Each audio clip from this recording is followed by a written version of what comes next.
Bienvenidos.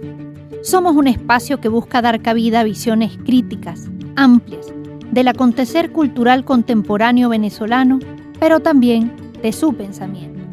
Desde la razón, queremos leer, escuchar, ver, palpar lo que pasa en nuestro tiempo, adentro y afuera del país.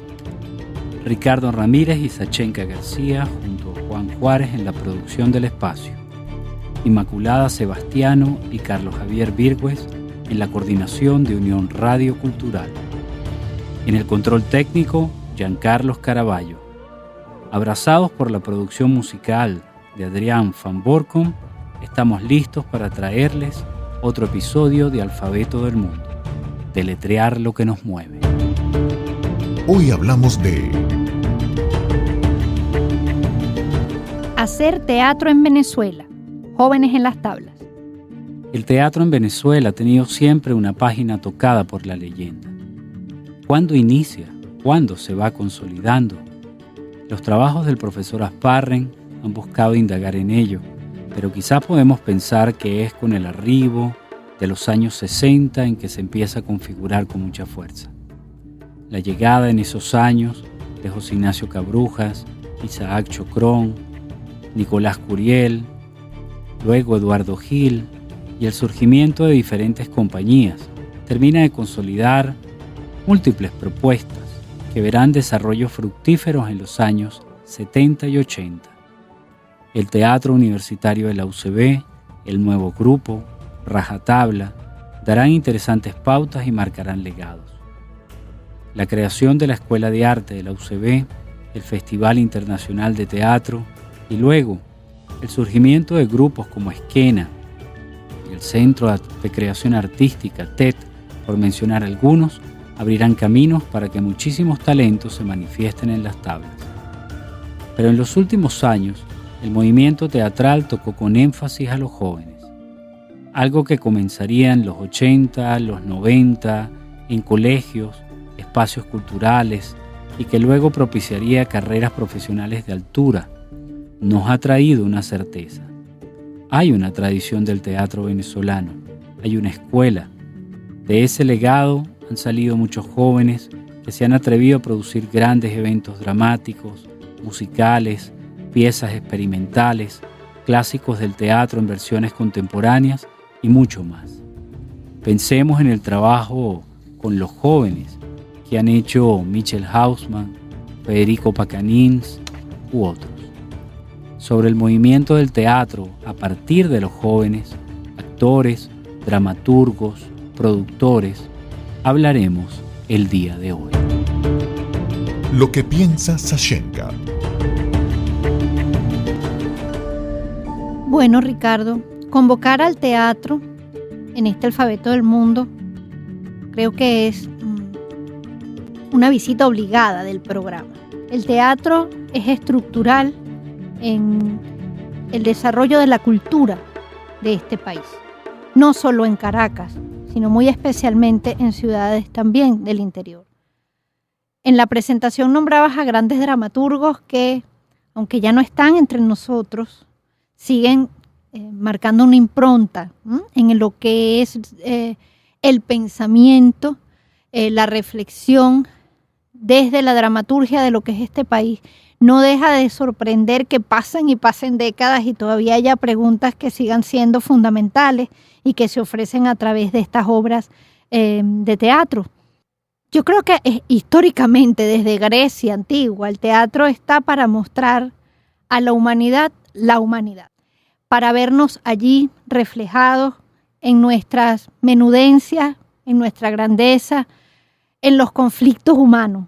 Y por eso siempre a lo largo de la historia ha tenido, no solo en Occidente, pero hablemos principalmente de la cultura que nos configura, ha tenido un lugar especial. El teatro está presente en los espacios populares, obviamente desde una visión más modesta o incluso menos reflexiva, pero es que hasta las presentaciones de Semana Santa en los pueblos, hasta, por supuesto, los montajes de teatro que pueden darse en las salas del país, el teatro escolar el teatro universitario. De allí cuánto talento no ha salido. La mayoría de los actores que después dieron el salto a la televisión en Venezuela se formaron en las tablas. Y esa impronta se notaba, pero también era como un estatus importante saber que venías del teatro, porque la verdadera escuela es el teatro para la actuación, ¿no? Yo creo que hasta cierto punto es cierto, aún hoy en día. ¿Y qué hemos ido encontrando? En los últimos años, muchos jóvenes han decidido como emprender en este mundo desde la dramaturgia y la creación hasta los montajes y la producción teatral, pues nada, arriesgarse a también hacer nuevas propuestas, por supuesto hacer montajes clásicos también, pero es muy valioso la intención y la voluntad y los resultados, por supuesto, que se han visto al respecto, de creaciones propias. Y a pesar de lo difícil que puede ser la vida en este país y a pesar de la pandemia y de tantos tropiezos, el teatro sigue convocando. El teatro pareciera que nunca dejara de convocar y yo creo que eso ocurre precisamente porque es un reflejo de lo humano. No sé qué piensas tú. Bueno, fíjate que a mí me gusta y siempre me ha llamado mucho la atención el mundo del teatro. O sea, cuando hablamos del mundo del teatro estamos hablando también lo que hay detrás, ¿no? Sí. El encargado de las luces, la escenografía, el mismo espacio o teatro, el que vende las entradas, las butacas y lo mucho acomodadores. Más. Exacto. El maquillaje, vestuario. Una de las cosas más interesantes que uno puede ver son ensayos de teatro, por ejemplo, y esa magia especial que se da ahí en un momento, en un instante, que no tiene repetición porque cada representación es única. Uh-huh. Entonces, eso lo hace algo fabuloso, eso creo que lo hace algo grandioso. Y uno ha podido ver en los últimos años a los jóvenes pues movilizándose, trabajando en pos del teatro en diferentes lugares del país, en diferentes compañías, particularmente en Caracas, y que quizás podamos estar hablando de el arte más afectado, ¿no? Sí. Hemos podido ver opciones de ver, digamos, en video, representaciones teatrales, pero no es lo mismo que verlo ahí, que estar en ese lugar, en ese instante. No es lo mismo ver una obra de teatro de Luigi Siamana que verla, digamos, grabada. Claro. Funciona, pero no es lo mismo. No. Entonces, es una de esas cosas que te permite trascender lo que una cámara puede llegar a grabar o a reflejar, ¿no? Y creo que eso lo hace magnífico. Entonces, un poco, creo yo, hacia allá es que debemos ir con nuestros invitados, jóvenes actores, dramaturgos, productores que han hecho y están haciendo tantas cosas interesantes y que pueden ayudarnos a colocarnos en un contexto en términos de qué ha pasado con el teatro, en especial en nuestro país en este tiempo de pandemia. ¿Con quién conversamos? Con Daniel Daneri y Sara Azócar. Ahora vamos a hablar con Daniel Daneri. Daniel Daneri es licenciado en Artes por la Universidad Central de Venezuela, en la mención Cinematografía, y diplomado en Docencia por la Universidad Simón Bolívar. Se formó en la agrupación teatral Esquena durante 15 años, director de teatro, productor y dramaturgo. Ha puesto en escena textos de Sergio Blanco, Cassandra 2018, Jordi Casanovas, IDIOTA 2018, Paco Becerra, El Pequeño Pony 2018, Arístides Vargas, Flores Arrancadas a la Niebla 2018, de John Logan, Rojo en 2017, entre otros. Como dramaturgo ha escrito una decena de obras entre las que destacan La Furia de Marte 2020, Gente Normal 2020, Lejos 2020, Las Trenzas 2018, su adaptación de Rebelión en la Granja de George Orwell en 2017, El banquero anarquista de Fernando Pessoa en 2017 y sus originales juveniles, Lois en el laberinto 2020, El silencioso mundo de Ferdinand Lois en 2010 y Bromeo y Pirueta en 2009. Es acreedor del premio Fernando Gómez 2020, premio de la crítica Abencrit a Mejor Dramaturgia 2019, premio de la Fundación Isaac Chocrón a Mejor Dramaturgia en 2018 y premio de la Fundación Rajatabla Marco Antonio Etegui 2017. Como cortometrajista ha realizado un puñado de piezas: Ofelia 2021, Tout est merde 2017 y La Roca 2014, selección oficial del Festival Internacional de Margarita. Ha sido jurado de festivales de cine y teatro, Festival Caja Negra 2020, Festival Interclubes 2019, FestDBQ 2017, Concurso Internacional de Escritura Creativa 2015 y Festivert 2014. Es profesor en la Escuela de Artes de la Universidad Central de Venezuela, miembro y directivo del colectivo de creadores escénicos iberoamericanos, creador y productor del Encuentro Iberoamericano de Dramaturgia del Confinamiento 2020. Es uno de los rostros de la publicación Nuevo País del Teatro, Banesco 2020. Hola Daniel, Ricardo. ¿Cómo estás? Bienvenido a Alfabeto del Mundo. Gracias a los dos por la invitación, encantado de estar aquí acompañándolos y bueno, gracias. Buenísimo. Daniel, hay un par de preguntas que te quiero hacer, voy con la primera, ¿no? Hay una movida del teatro en Venezuela en estos momentos. ¿Cuál es la realidad, en especial en estos tiempos de pandemia? Una respuesta, la pregunta es bastante difícil y una respuesta bastante complicada.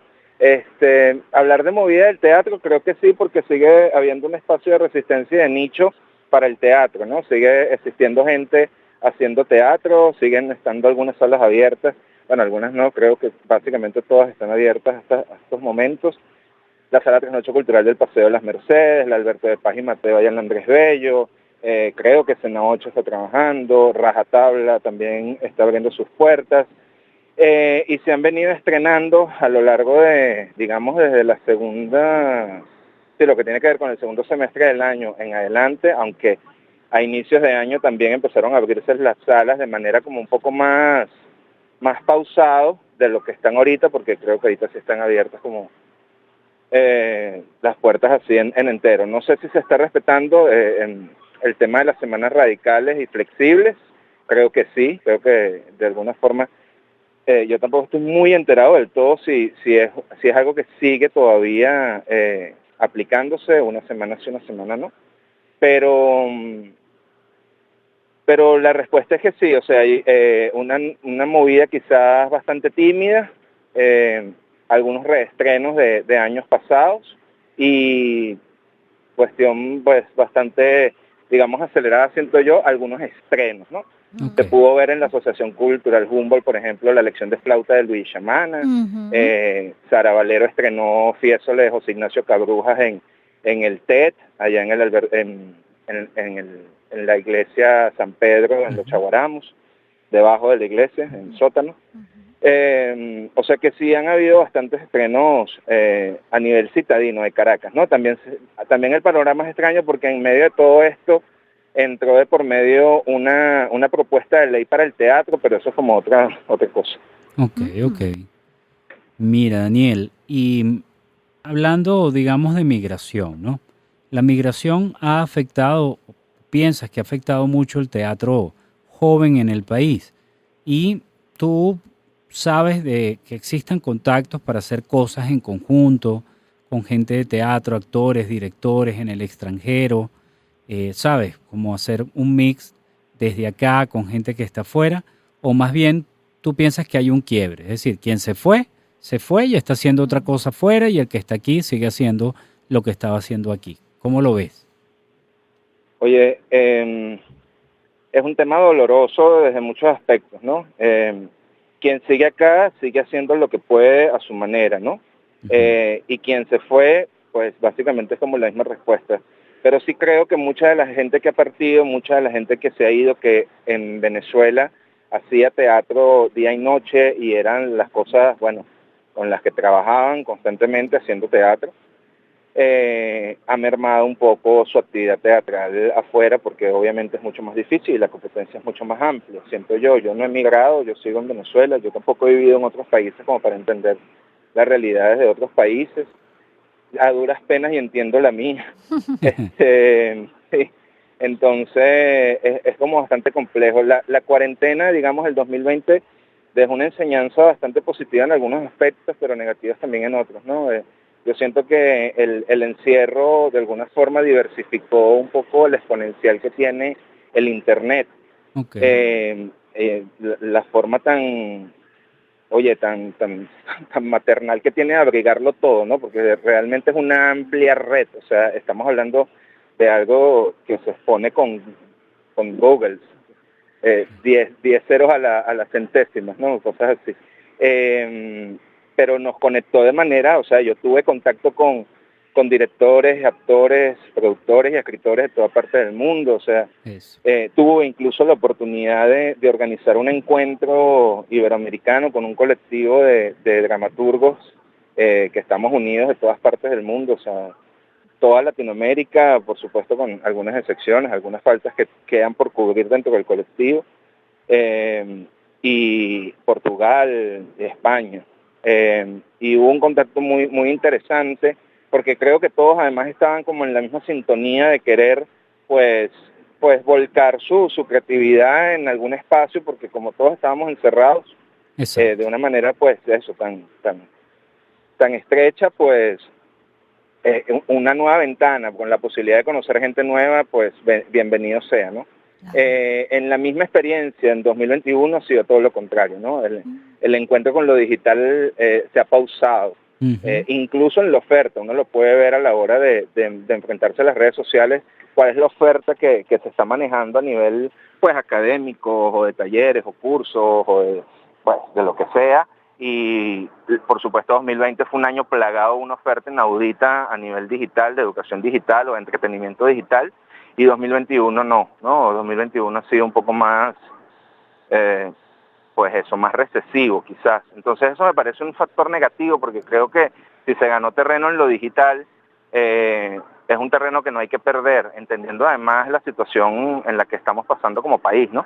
Donde, bueno, hay quizás algunas ventanas tan cerradas que el Internet pues nos puede permitir la opción de abrir esas ventanas y ver un poco más allá en el mundo. Mira, yo estoy escuchándote más todo lo que le comentabas a Ricardo, y me parece, bueno, primero tengo que decirte que la metáfora que usas de Internet, de abrigo, me parece que es la forma más bonita que yo haya escuchado de escribir a la red, que generalmente yo diría que ya por mala costumbre solamente se señala como lo que desune en vez de lo que une, y resulta que el 2020, como tú bien dices, nos demostró su inmensa capacidad más bien de unión, ¿no? Yo tengo 2 preguntas para ti también. Por aquí va la primera. ¿Qué estrategias consideras que son necesarias para recuperar espacios formativos de teatro en Venezuela? Me dejaste en silencio. Creo que estoy inventándome estrategias cada día un poco para ver qué hago. O sea, mi último montaje, por ejemplo, yo lo estoy ensayando desde hace 3 semanas en una plaza pública. Y lo estoy ensayando en una plaza pública porque luego de haber empezado a ensayar en una sala cerrada, entendía que las características del montaje eran para un espacio, o sea, se va a estrenar en un espacio abierto como una terraza, y yo decía, bueno, sería prudente que el actor se pueda enfrentar a todo lo problemático que podría considerarse ensayar o estrenar o hacer una función en una sala abierta, en un espacio abierto, al aire libre, a estar en un espacio mucho más, digamos, concreto como lo es una sala de teatro. Okay. Y hay algo que me pasa, por ejemplo, que esa obra que fue escrita en cuarentena, esa obra que estoy ensayando, fue escrita en un momento de encierro absoluto, ¿me entiendes?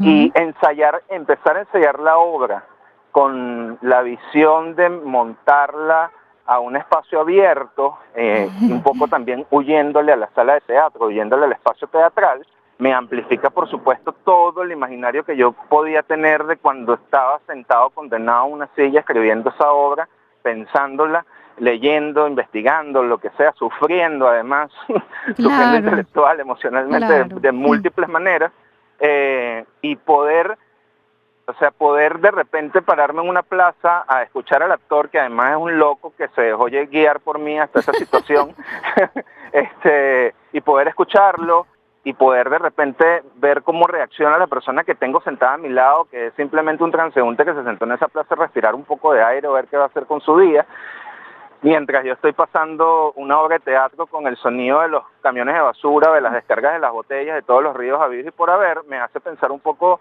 en la necesidad de que lo que hacemos es un poco falso también, es un poco ficticio, y cuando yo lo llevo a una realidad, que se supone nuestra realidad, pues siento que gano un poco más, por lo menos teniendo el contacto con esa persona al lado, que puede que no le guste, que puede que sí le guste, que a lo mejor me pega 4 gritos y se va, pero es que es así. Y yo digo, pues bueno, si necesitamos una estrategia realmente, pues sería devolver un poco lo que hacemos a quienes va dirigido, que es la gente, ¿no? Y en nuestro país, pues la gente ya no tiene dinero, y la gente que tiene dinero no está interesada en el teatro. Entonces yo creo que la estrategia tiene que partir un poco de bueno, si tu necesidad realmente es hacer teatro, pues hazlo donde sea, ¿no? Y a partir de ahí pues nacerán cosas nuevas. Suena un poco quizá, qué sé yo, imprudente o improvisado, pero no tiene nada de imprudente e improvisado. No. Todo lo contrario, ¿no? Creo que se trata un poco de dirigir la atención a quienes tienes que dirigir la atención, y es algo que no vemos que esté pasando además en ningún sector de nuestro país. Así es. Para nada improvisado, Daniel. Más bien, muchísimas gracias por tu respuesta, que siento tan honesta y tan necesaria. Creo que nos vas a dejar pensando mucho y eso se agradece. Tengo otra pregunta que creo que es un poco más sencilla, creo yo. Vamos a ver. ¿Cuál es el montaje en el que hayas participado que resulta especialmente memorable para ti? Una obra que monté en el año 2015, por lo catastrófico que fue. Fue un montaje realmente catastrófico de muchos aspectos, pero me dejó un aprendizaje enorme, que se llamó Postales de Caracas. Un montaje que hice que montamos en la sala del Centro Cultural Chacao, en el año 2015, y eran basados en unos textos de Joaquín Ortega, de una obra de teatro que él tiene, que se llama Lo escuché llorar en mi boca. Son 3 monólogos que hablan un poco sobre la violencia en Caracas, y un poco lo que yo hacía con esa obra era hacer un recorrido, digamos, muy atrevido, político-social, de cómo había sido el incremento de la violencia en Venezuela desde el inicio de la democracia hasta nuestros días, o por lo menos hasta esa fecha. Y quien iba haciendo ese hilo conductor, que de alguna forma era medio documental, era nuestro artista One Shot. One Shot Juan. Sí, Juan. Sí, que todos sabemos fue víctima de la violencia hace muchos años. Y verlo a él sobre un escenario hablando sobre algo que él vivió en carne propia, pues a mí una cosa es como ensayarlo, pensarlo, y otra cosa es verlo, ¿no? Me puso también como muchos pies sobre la tierra. Claro. Entonces fue un montaje sumamente catastrófico por diversas razones. O sea, te puedo contar, por ejemplo, que el día del estreno los padres de uno de los actores se los llevó un carro por el medio, justo el día del estreno, y afortunadamente no les pasó nada, ¿no? Pero fue como el cierre de esa noche. Wow. Pero me trajo inmensos aprendizajes, o sea, yo aprendí mucho. Qué bueno. En este montaje, y es un texto el texto de Joaquín además es un texto que me encanta, muy caraqueño, una cosa además muy del humor de Joaquín, que así es como una ironía negra. Sí, él es así. Entonces sí, recuerdo con mucho cariño ese montaje a pesar de todas las vicisitudes. Qué bueno, Daniel, yo no puedo más que darte las gracias por estar con nosotros hoy. Ha sido gratísimo conversar contigo. Quisiera que podamos invitarte próximamente, que sepas que este es tu espacio también, ¿sí? Gracias, muy Daniel. Amable. Gracias, un abrazo inmenso, feliz tarde. Abrazo. ¿De qué hablamos cuando hablamos de el teatro en Venezuela? Jóvenes en las tablas. Somos Ricardo Ramírez y Sashenka García. Esto es Alfabeto del Mundo y seguimos compartiendo con nuestros invitados. ¿Con quién conversamos? Con Daniel Daneri y Sara Azócar.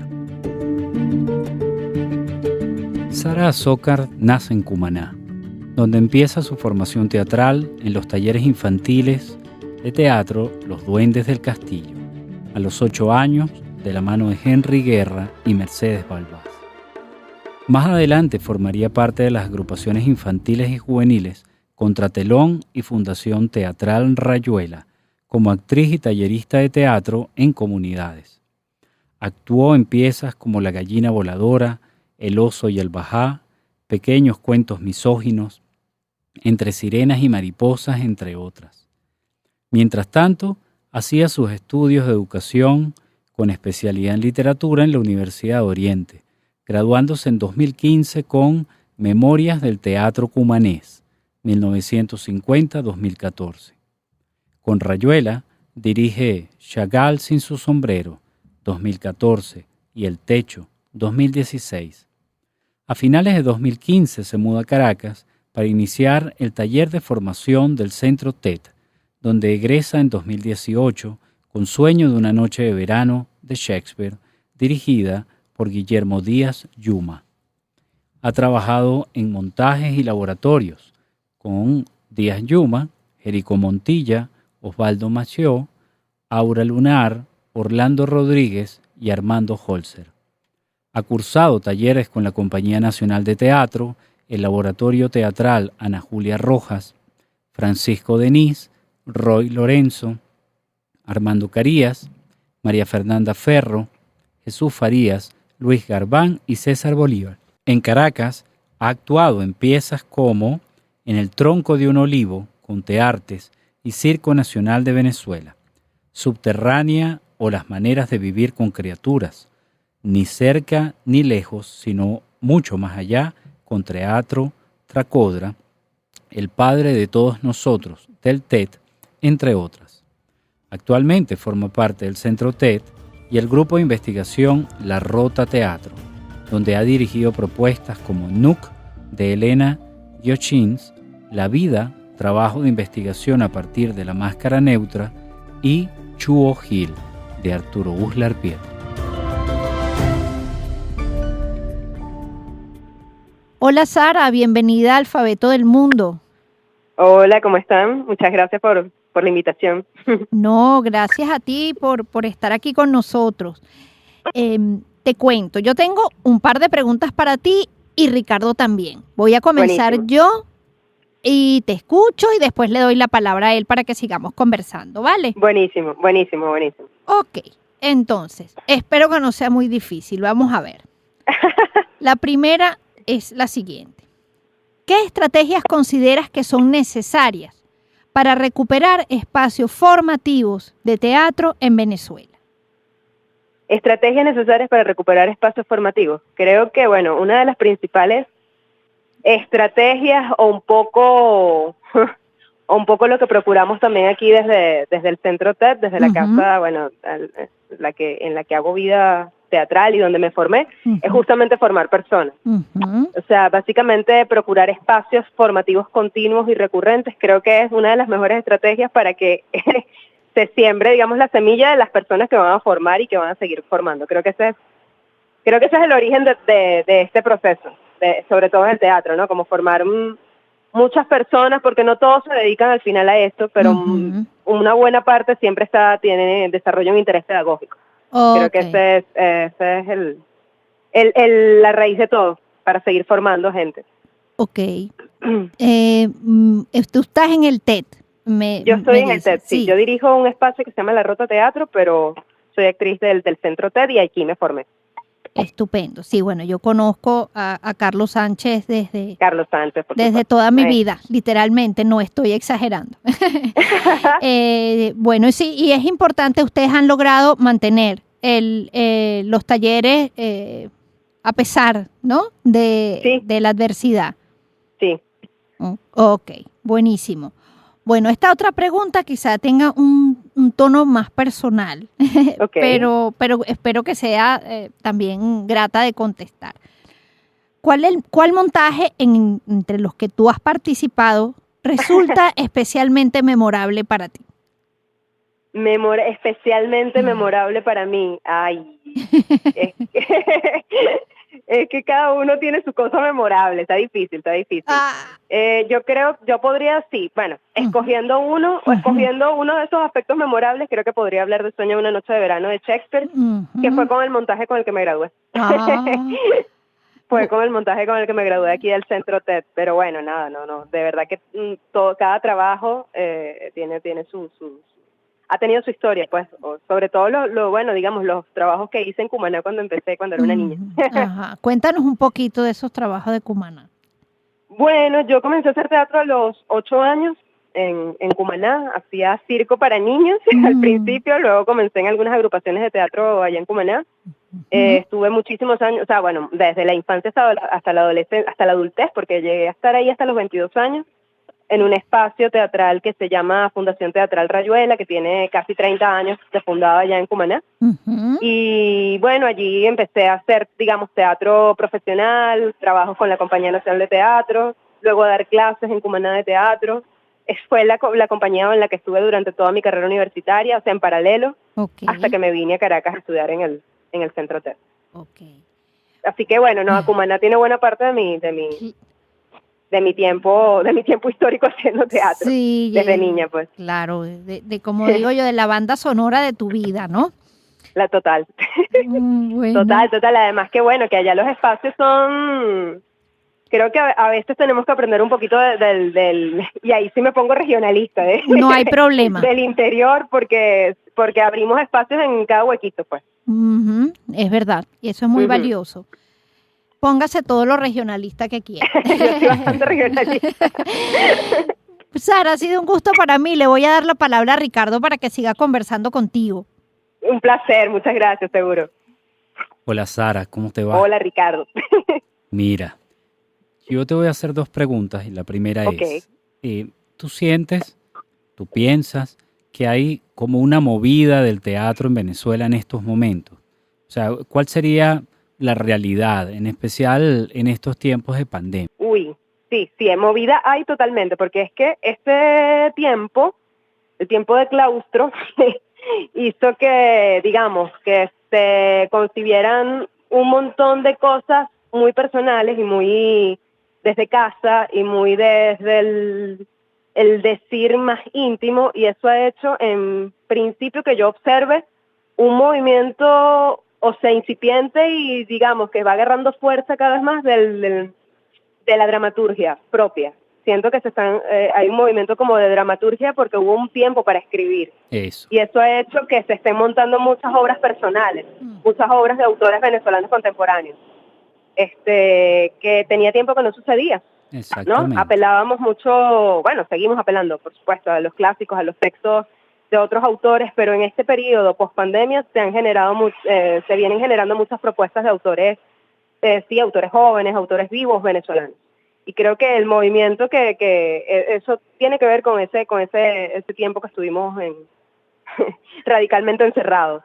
Y eso me parece muy interesante porque también va a generar una memoria escrita de este momento, y es importante para el teatro venezolano. No, genial esto que nos estás contando. Está muy bien. Ahora, Sara, hablando de otra cosa, ¿tú sientes que la migración ha afectado mucho el teatro, en especial el teatro joven en el país? Digamos, es que es como todo viene ocurriendo un flujo cambiante de cosas, es un proceso. O sea, evidentemente en el momento migratorio más fuerte, podríamos estar hablando del 2016, 2017, ese periodo, se sintió un vacío muy fuerte. Yo lo sentí también como compañera, o sea, de personas que se fueron, que de alguna manera se generó como una especie de vacío. Uno sentía como la sensación de vacío al haberse ido tanta gente, pero progresivamente el mismo proceso hizo que, digamos, que nos fuéramos adecuando a una nueva dinámica, fuéramos conociendo nuevas personas, ese mismo proceso de migración generó que personas de grupos o de algunos espacios entráramos en territorios de otros grupos y otros espacios y generáramos nuevas relaciones. Eso está muy bien. Eso es un poco digamos, el proceso que yo he vivido. he podido entrar en contacto con personas con las que no había trabajado antes y eso es muy interesante. Por supuesto, sigue haciendo falta muchísima gente que se fue. Todos los que se fueron hacen falta. Claro. Pero también se siguen formando gente. También el espacio ha abierto la puerta a que se generen nuevos espacios de formación post-migración. O sea, digamos, el momento más álgido de la migración. Después de eso se han generado nuevas puertas y nuevos espacios para formación y de ahí ha salido mucha gente que está que están generando nuevas propuestas, que están generando nuevas cosas. De que afectó. Yo creo que sobre todo desde un punto de vista emocional. Las agrupaciones se vieron, digamos, afectadas emocionalmente por la partida de compañeros, que finalmente los compañeros son familia, ¿no? Sobre todo en las agrupaciones que tienen tanto tiempo juntas.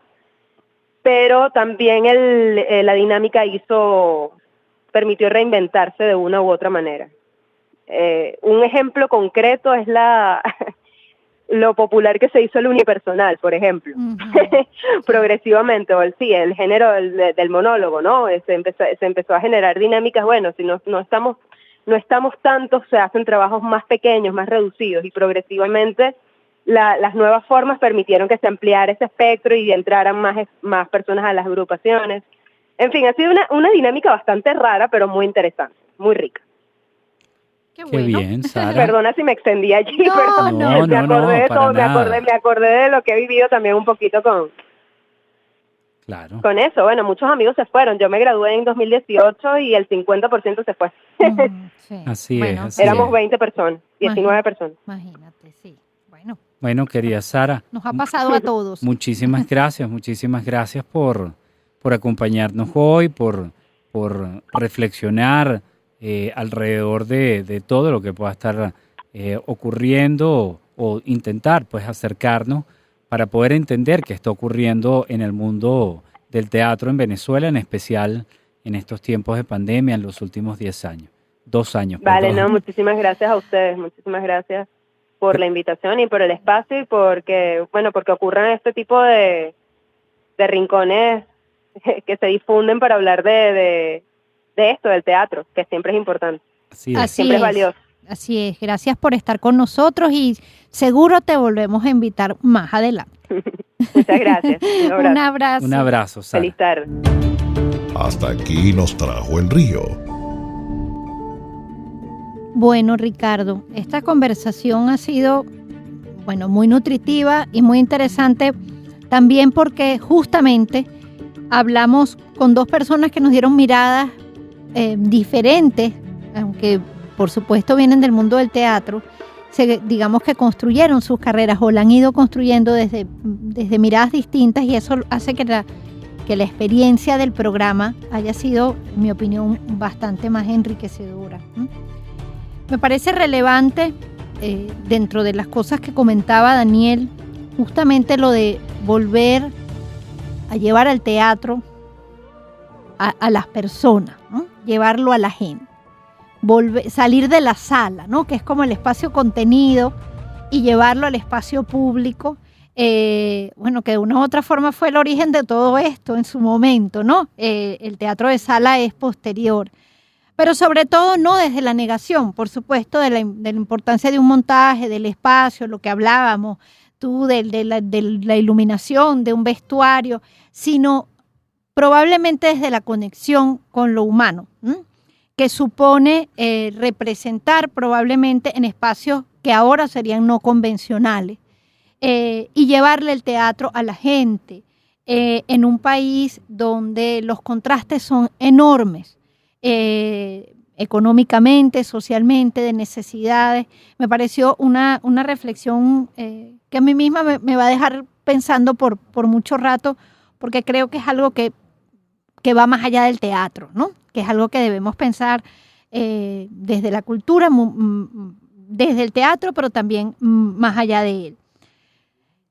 Creo que también dentro de las llamadas que nos hace Sara, desde su posición pedagógica también, desde la dramaturgia, la importancia de los espacios, de mantener los espacios de formación que parece tan difícil, es valiosísimo lo que está haciendo el TED, que sigan insistiendo. Realmente, ellos han sido, como decimos por ahí, unos tercos incansables en el trabajo del teatro, y bueno, que sigan haciéndolo es valioso, entendiendo que cuando tú trabajas con jóvenes, con niños o con personas en formación, tú realmente trabajas para la vida, no solamente para la profesión, y que quizás la misión de todo educador, sea de teatro o en otras áreas, sea formar buenas personas, que suena sencillo, pero es probablemente lo más difícil, ¿no? Yo creo que el teatro tiene, insisto, como decía al principio, un lugar importantísimo en la sociedad. Ha sido siempre un espacio de reflexión, de denuncia, de burla, de confrontación, de transgresión ante el poder, también de complacerlo. Pero en el teatro se ha visto la historia de la humanidad y de la cultura occidental, por lo menos en la que crecemos nosotros, desde tiempos remotos. Y creo que ese es un rol que va a seguir cumpliendo y que esperamos, con la valiosa trayectoria teatral que tiene Venezuela, pues que aquí también siga contándonos y siga hablándonos y siga permitiéndonos reflexionar sobre los temas que nos tocan. No sé qué piensas tú. Bueno, a mí me gustó la capacidad de pensar y de reflexionar desde lo que podríamos llamar la raíz de las cosas en Daniel, vinculada con el teatro, ¿no? O sea, una búsqueda de sentido de las cosas a partir del teatro y desde lo que el teatro puede llegar a dar y puede llegar a brindar. Y en el caso de Sara, esa capacidad de redescubrir al otro a partir del teatro, ¿no?